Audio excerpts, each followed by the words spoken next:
Bharuch district બેંકમાં નકલી ખાતા કૌભાંડ સામે આવ્યું। ડિસ્ટ્રિક્ટ બેંકમાંથી 40 નકલી એકાઉન્ટ ઝડપાયા। મ્યુલ એકાઉન્ટ રેકેટનો ભરૂચમાં પર્દાફાશ થયો। બેંક ખાતા ભાડે આપવાના કરોડોના કૌભાંડનો ખુલાસો થયો।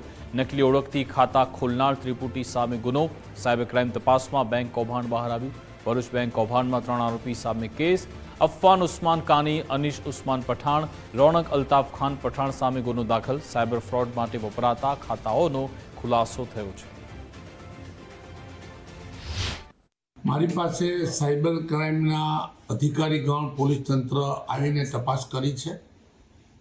લોક પણ કરી દેવામાં આવ્યા છે। આવા કોઈ પણ વ્યક્તિ હોય તે લોકોને છોડવામાં નહીં આવે।